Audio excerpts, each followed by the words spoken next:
오늘 우리에게 주시는 하나님의 말씀은 사무엘상 10장 1절에서 16절까지의 말씀입니다. 사무엘상 10장 1절에서 16절까지의 말씀입니다.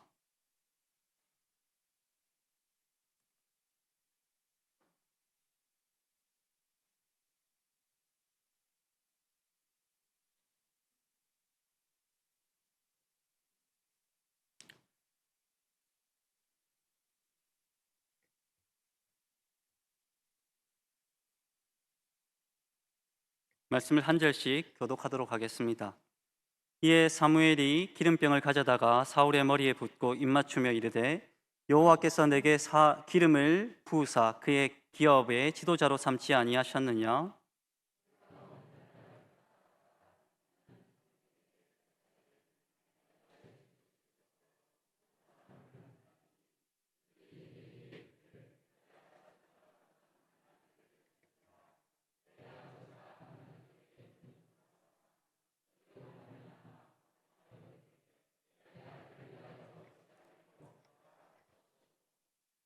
내가 거기서 더 나아가서 다볼 상수리 나무에 이르면 거기서 하나님을 배우려고 베델로 올라가는 세 사람을 만나리니 한 사람은 염소 새끼 셋을 이끌었고 한 사람은 떡 세 덩이를 가졌고 한 사람은 포도주 한 가죽 부대를 가진 자라.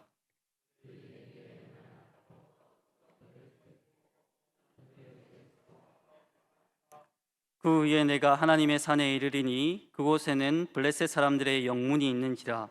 내가 그리로 가서 그 성읍으로 들어갈 때 선지자의 무리가 산당에서부터 비파와 소고와 저와 수금을 앞세우고 예언하며 내려오는 것을 만날 것이요.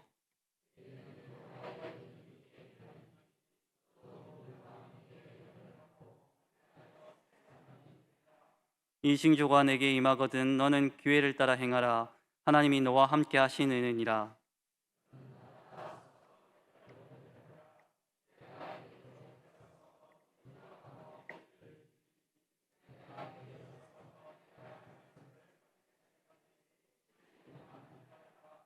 그가 사무엘에게서 떠나려고 몸을 돌이킬 때에 하나님이 새 마음을 주셨고 그날 그 징조도 다 응하니라.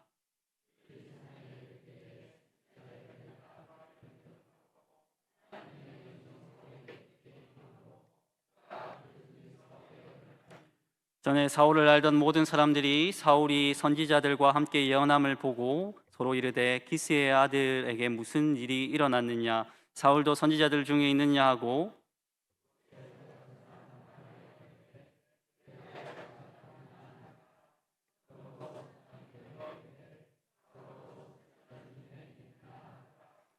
사울이 예언하기를 마치고 산당으로 가니라.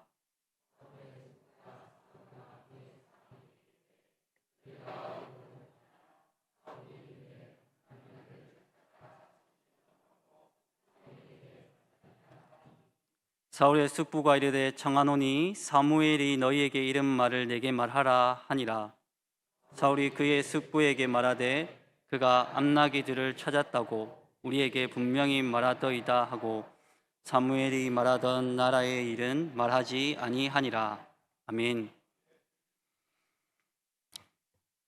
오늘 말씀의 제목은 사울이 왕이 되다라는 제목으로 말씀을 증거하도록 하겠습니다.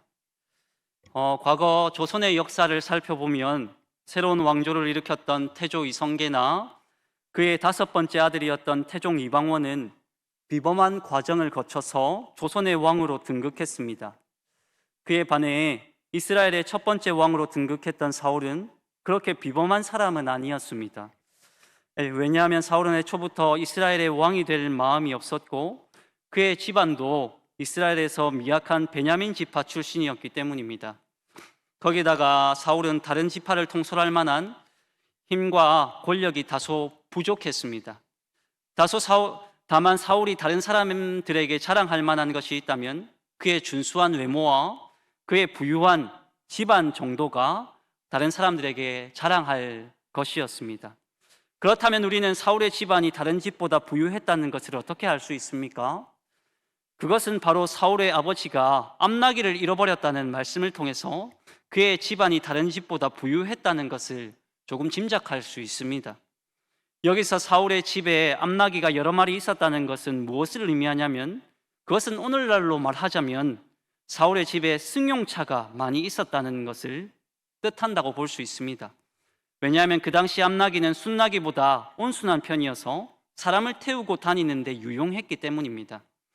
그래서 사울의 아버지가 암나귀를 잃어버렸다는 것은 오늘날 자가용을 잃어버렸다는 것을 말하는 것이죠. 그래서 사울은 그 소식을 듣자마자 아버지의 잃어버린 나귀를 찾아주기 위해서 그의 종과 함께 나귀를 찾아 나섰던 것입니다. 그러나 사울이 아무리 숲속을 뒤져봐도 나귀를 찾을 수가 없었는데요, 그때 사울과 함께 나귀를 찾아 나선 종이 이렇게 말했습니다. 이 근처에 성견자라고 불리는 그런 사람이 있으니 그를 찾아가서 나귀가 어디에 있는지 한번 물어보자고 사울에게 제안했던 것이죠. 그러자 사울은 그 말을 좋게 여기고 그 당시 성견자로 불리던, 그리고 그렇게 활동하던 사무엘을 찾아가게 되었습니다.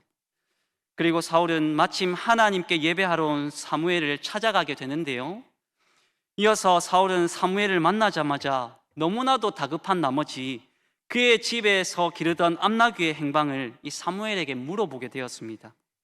그러자 사무엘은 그에게 뭐라고 대답하냐면, 나귀는 곧 찾을 수 있을 것이니 안심하라 라고 그렇게 대답했습니다. 이어서 사무엘은 사울을 마치 왕처럼 대접하면서 그에게 하나님 나라에 대한 이야기를 정말로 오랫동안 그렇게 들려주게 되죠. 그러자 사울은 사무엘이 들려주는 그 이야기를 들으면서 하나님 나라에 대한 한 가지 꿈을 그렇게 꾸게 됩니다. 정말 하나님 나라가 어떤 것인지에 대한 그런 이상을 갖게 되는 것이죠. 이어서 사무엘은 사울이 장차 이스라엘의 왕이 될 것이라는 그런 예언적인 말을 건네게 되는데요, 그렇다면 사울은 어떤 과정 속에서 이스라엘의 왕으로 등극하게 되는지 오늘 본문 말씀을 통해서 우리가 다 같이 한번 살펴보도록 하겠습니다. 먼저 사무엘은 사울에게 왕의 기름을 부었습니다. 그렇습니다. 사무엘은 사울에게 왕의 기름을 붓습니다. 사무엘상 10장 1절 말씀을 우리가 다 같이 한번 읽어보도록 하겠습니다. 시작. 이에 사무엘이 기름병을 가져다가 사울의 머리에 붓고 입맞추며 이르되, 여호와께서 내게 기름을 부으사 그의 기업의 지도자로 삼지 아니하셨느냐. 아멘. 사무엘은 사울과 오랫동안 담소와 대화를 나누면서 당시 이스라엘 백성들의 요구가 무엇인지 그렇게 나누었을 것입니다. 그리고 나서 사무엘은 사울의 머리에 기름을 부었는데요, 그 당시 이스라엘에서 기름을 붓는 대상은 한정되어 있었습니다. 그 대상이 누구냐면 하나님의 예배를 관장하는 제사장과 하나님의 말씀을 전하는 선지자, 그리고 하나님 나라를 통치하는 왕을 세울 때 이스라엘에서는 그들의 머리에 기름을 부어 그 직분을 감당케 했습니다. 그렇다면 사무엘이 사울에게 기름을 부었다는 것은 무엇을 의미하냐면, 하나님께서 사울에게 신적인 권위를 부여해서 장차 이스라엘을 통치할 지도자를 세울 것을 암시하고 있었던 것이죠. 그렇게 사무엘이 사울에게 기름을 붓는 행위를 오늘날에는 임직이라고 표현하고 있는데요, 얼마 전 우리 교회에서도 임직식을 그렇게 거행했습니다. 여러분도 아시다시피 권사들은 임직을 받을 때 우리 교단 헌법에 따라 하나님 앞에 선서를 하지만 장로 혹은 안수 집사들은 임직식 때 목사님들께 안수 기도를 받는 그런 순서를 가집니다. 그것은 무엇을 의미하냐면 하나님의 권위에 순종한다라는 그런 뜻을 지니고 있는 그런 의식입니다. 그뿐 아니라 또 하나의 의미는 임직식 때 안수를 받음으로써 목회자에게 흘러나오는 권위가 임직받는 분들에게 흘러가기를 소망한다라는 그런 뜻을 가지고 있는데요, 그런 마음을 품고 임직식 때 목사님들께 이제 안수 기도를 받는 것입니다. 그뿐 아니라 목사님들이 이제 임직식 때 안수 기도를 하는 것은 마치 오늘 본문에 나오는 사무엘 선지자가 사울에게 기름을 붓는 것과 같은 그런 의식이라고 볼 수 있을 것입니다. 그렇다면 오늘날 공중 앞에서 선서를 하든 안수 기도를 받든 어떤 형태로든지 임직받아 세움받은 중직자라면 주님께서 여러분들을 기름 부음 받아 세운 것을 기름 부어 세우신 줄 믿고 항상 주님의 뜻에 순종하시길 간절히 소망합니다. 그 사실을 믿고 하나님께서 세우신 그 의미를 여러분들이 기억하신다면 우리는 그 직분을 하나님 앞에서 언제나 겸허히 순종하며 주님 앞에 겸손히 감당해야 된다는 것을 오늘 이 시간 꼭 기억해야 된다는 것을 오늘 이 시간 기억하시기를 소망합니다. 그런 마음을 품고 살아간다면 주님께서 여러분들에게 크신 은혜를 베풀어 주실 것을 믿으시기를 소망합니다. 한편 사무엘은 사울에게 왕이 될 것이라고 징조를 통해서 알려줬습니다. 사무엘상 10장 2절 말씀을 다 같이 읽어보도록 하겠습니다. 시작. 내가 오늘 나를 떠나가다가 베냐민 경계 셀사에 있는 라헬의 묘실 곁에서 두 사람을 만나리니 그들이 내게 이르기를 내가 찾으러 갔던 암나기들을 찾은지라. 내 아버지가 암나기들의 염려는 놓았으나 너희로 말미암아 걱정하여 이르되 내 아들을 위하여 어찌하리요 하더라 할 것이요. 아멘. 사무엘 선지자는 사울이 왕이 될 것이라고 그렇게 말했지만 정작 사울은 사무엘의 말에 크게 반응하지는 않았습니다. 왜냐하면 이 사울은 지금까지도 이 사무엘이 그렇게 말을 했지만 그 말의 의미를 잘 몰랐기 때문입니다. 그러자 사무엘은 사울에게 세 가지 징조를 보여주면서 그가 장차 이스라엘의 왕이 될 것이라고 그렇게 말했는데요. 그렇다면 사무엘이 알려줬던 그 세 가지 징조는 무엇인지 우리가 하나하나 한번 살펴보도록 하겠습니다. 첫째로 사무엘은 사울이 잃어버린 암나기를 되찾을 것이라고 그렇게 말했습니다. 이어서 사무엘은 사울에게 라헬의 묘실 근처에서 익명의 두 사람을 만날 것인데 그들이 사울에게 잃어버린 암나기를 찾았다는 소식을 알려줄 것이라고 이어서 그렇게 말했던 것입니다. 그렇게 사울은 라헬의 묘실 부근에서 익명의 두 사람으로부터 잃어버린 암나기를 찾게 되었다는 그런 어떤 말을 듣게 됩니다. 그것은 사울이 왕이 될 것이라는 하나의 징조라고 볼 수 있습니다. 이처럼 사울이 암나기를 되찾은 사건은 사울에게 있어서 큰 의미를 던져주고 있는데요. 왜냐하면 사울이 사무엘을 찾아가게 된 계기가 모두 암나기를 찾으러 간 그 사건에서 비롯되었기 때문입니다. 그런데 하나님이 사울의 암나기를 대신 찾아줌으로써 사울에게 하나님이 뭘 말씀하고 있냐면 그것은 바로 더 이상 아버지의 낙이나 찾아다니는 그런 문제에 너무 얽매이지 말고 장차 이스라엘 백성들의 앞길을 인도하는 그런 왕이 되라는 그런 의미를 이 사건에서 내포하고 있다는 것입니다. 그렇다면 오늘 이 시간 여러분 가운데 혹여나 현실적인 문제로 그런 어떤 이 사울이 암나기를 찾아서 그렇게 헤매였던 것처럼 여러분들 가운데도 혹시 현실적인 문제로 그렇게 염려하고 계신 그런 분이 있다면 그 문제는 여러분 오늘 이 시간만큼은 하나님께 맡기시기를 바랍니다. 그렇게 할 때 우리 하나님께서는 여러분 앞에 놓여진 그 현실적인 문제를 친히 해결해 주실 것입니다. 우리가 그 문제를 계속해서 안고 있는다고 해서 그 문제가 해결되는 것은 아니라는 것이죠. 그렇기 때문에 그 문제를 하나님께 맡기고 그리고 또한 하나님 앞에 계속해서 그 염려들을 맡겨 놓으신다면 그 현실적인 문제는 하나님께서 해결해 주신다는 것입니다. 그리고 여러분 모두 오늘 우리 교회 표처럼 하나님을 바라보고 하나님을 따라가며 하나님을 닮아가는 그런 영적인 문제를 지금부터 고민하시기 바랍니다. 그렇게 할 때 하나님께서 여러분에게 더 높은 차원의 은혜를 여러분에게 부어주실 것입니다. 우리는 이제는 그 현실적인 현안은 잠시 내려놓고 이제 하나님 앞에 기도할 때는 우리에게 부어주실 그 영적인 은혜는 무엇인가, 그 부분에 대해서 우리가 고민하며 기도해야 될 것입니다. 그러한 2024년이 될 때 하나님께서는 우리에게 예비하신 그 은혜를 부어주신다는 것입니다.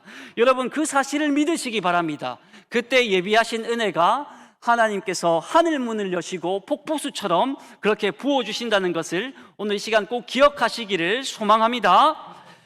둘째로 사무엘 선지자는 사울이 다볼 상수리 나무 근처에 있을 때 베델로 올라가는 순례자들에게 떡 2덩이를 받을 것이라고 그렇게 예언했습니다. 그 당시 사울이 다볼 상수리 나무 근처에 있을 때 그가 암나기를 찾아다닌다고 너무나도 지쳐 있었던 그런 상태였습니다. 그 모습을 보고 베델로 올라가던 순례자들이 사울에게 너무나도 지쳐있는 그 모습이 안타까워서 떡 2덩이를 건네주는데요, 그것을 사울이 받아먹게 됩니다. 그 떡이 무슨 떡이었냐면 하나님께 바쳐질 거룩한 떡이었습니다. 물론 베델로 올라가던 사람들이 그 떡을 사울에게 줄 때는 그가 왕이 될 줄 모르고 그 떡을 건네주었겠지만, 사울이 순례자들에게 거룩한 떡을 받아 먹고 난 뒤에 그는 장차 이스라엘의 왕이 됩니다. 장차 나중에 훗날 왕이 됩니다. 그래서 사울은 훗날 왕이 되고 나서 이제 다윗이 제사장만 먹을 수 있는 그 진설병을 먹었다는 그런 소식을 접했을 때 어떤 반응을 보였습니까? 그 떡을 제공했던 제사장들을 반역죄로 간주하고 높당에 제사장들을 다 몰살시켜 버렸던 그런 어떤 사건들이 일어나게 됩니다. 왜냐하면 자신이 바로 베델로 올라가던 길에 거룩한 떡을 받아 먹고 나서 왕이 되었던 그 사건을 기억했기 때문이죠. 그렇게 사울은 하나님의 두 번째 징조를 이 베델로 올라가던 베델로 올라가던 사람이 거룩한 떡을 건네는 그러한 사건을 경험하게 되었던 것입니다. 이것이 바로 사울이 경험했던 두 번째 징조였습니다. 셋째로 사울이 경험했던 세 번째 징조는 무엇이냐면 하나님의 영이 그에게 크게 임하는 그러한 경험을 하게 되었던 것입니다. 라마에서 선지자 무리들이 예언하며 내려오는데 거기에 함께 있던 사울에게 하나님의 영이 크게 임했습니다. 그렇게 사울에게 하나님의 영이 임하자 그가 선지자 무리와 함께 큰 소리로 예언하고 기쁨으로 하나님을 찬양하기 시작했습니다. 이처럼 하나님의 영이 우리에게 충만하게 임하게 되면 우리도 어떻게 되냐면 주님 안에서 새롭게 변화될 수 있습니다. 그것은 사울도 마찬가지였습니다. 그 현장에 있었던 사울도 마찬가지였는데요, 그동안 아버지의 잃어버린 암나기를 찾아 헤매던 사울에게 하나님의 영이 크게 임하자 어떻게 되었습니까? 그는 바로 그 자리에서 예언도 하고 하나님을 찬양하기도 했던 것입니다. 그렇게 사울은 하나님의 세 번째 징조를 경험하면서 그가 이스라엘의 왕이 될 것이라는 것을 내면적으로 확신하기 시작했습니다. 이 세 가지 징조는 사무엘이 사울에게 이루어질 것이라고, 이 징조를 경험하게 될 것이라고 그렇게 말했던 그러한 징조들이었습니다. 오늘 이 시간 우리가 이런 어떤 징조들을 보면서 기억해야 할 사실이 뭐냐면, 사울이 하나님께서 보여주신 세 가지 징조를 경험하면서 하나님의 사명을 그가 발견했던 것처럼 우리도 주님 안에서 그런 경험을 할 수 있을 것입니다.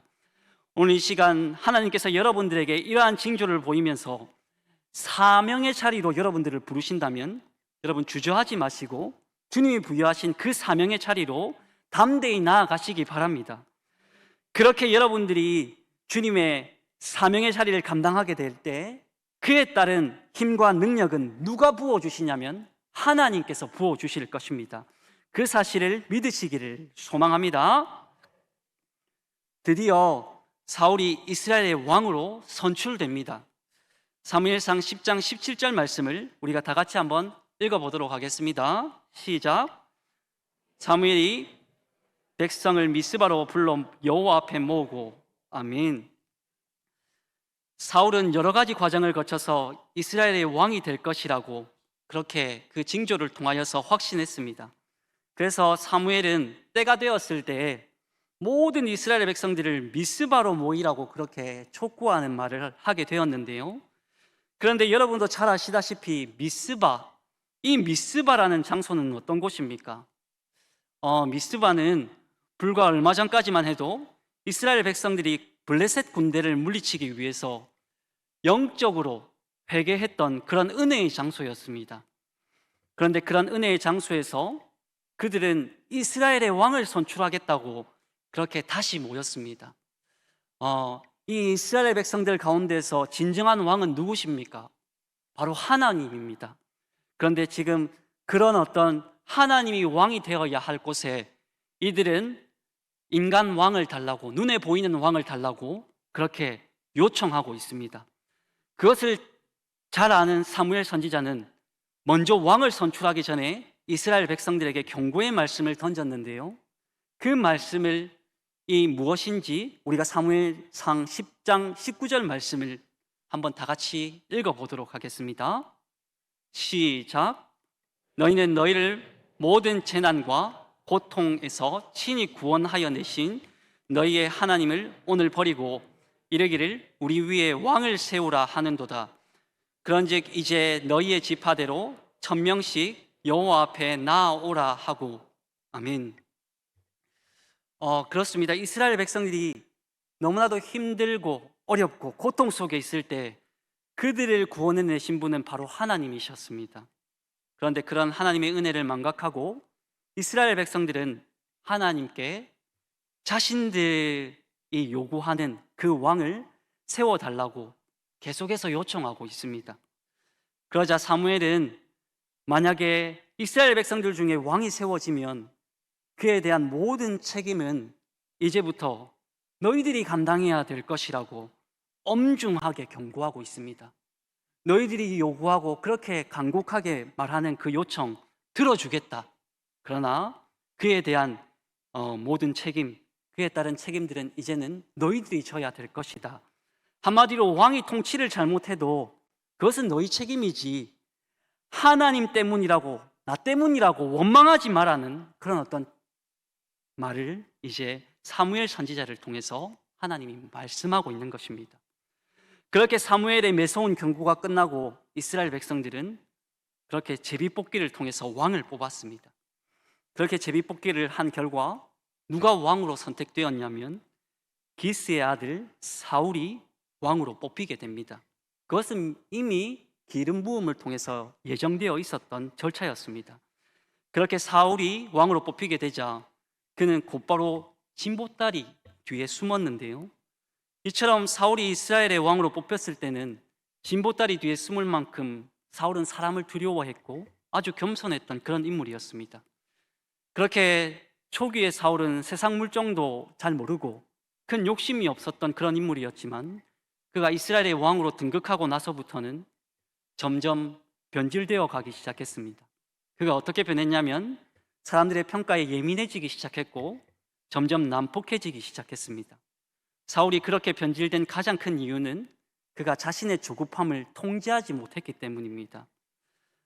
사울은 다윗과 달리 하나님의 뜻을 기다리지 못했고 자신의 뜻을 하나님의 뜻보다 먼저 앞서 내세웠습니다. 그 조급함 때문에 그는 나락으로 떨어지고 말았던 것이죠. 그래서 사울은 이스라엘 역사에서도 실패한 왕으로 기록되고 맙니다. 오늘 시간 여러분의 마음에 하나님의 뜻보다 앞서려고 하는 그런 조급한 마음이 있다면 이 시간 기도하면서 그런 조급한 마음을 잠시 내려놓으시기 바랍니다. 그리고 여러분의 마음에 항상 하나님을 최고로 여기며 세상을 살아가시길 간절히 소망합니다. 그렇게 세상을 살아간다면 하나님께서 여러분에게 크신 은혜를 베풀어 주실 것입니다. 하나님께서 사울을 왕으로 세웠던 과정에는 큰 문제가 없었습니다. 다만 그 삶을 살아갔던, 그렇게 너무나도 조급하게 살아갔던 그 사울의 마음, 그리고 그 삶의 책임이 사울에게 있었던 것이죠. 오늘 이 시간 우리는 삶에 대한 책임은 바로 우리들에게 있는 것입니다. 오늘 이 시간 주님의 뜻 안에서 삶을 책임 있게 살아가는 모든 수정로교회 성도님들 다 되시길 간절히 소망합니다. 시간 기도하겠습니다. 살아계신 하나님 아버지, 사울이 왕이 되는 과정 속에서 역사하셨던 것처럼 우리가 주의 사명을 감당하는 과정 가운데 은혜를 베풀어 주시기를 소망합니다. 혹여나 우리의 생각으로 주의 일을 감당하지 않게 하여 주시고 언제나 주님의 뜻 안에서 주의 사명을 능히 감당할 수 있도록 역사하여 주시옵소서. 이어지는 기도의 가운데 성령께서 은혜를 베풀어 주시기를 소망합니다. 감사하며 이 모든 것 우리 구주 예수 그리스도의 이름으로 기도드립니다. 아멘.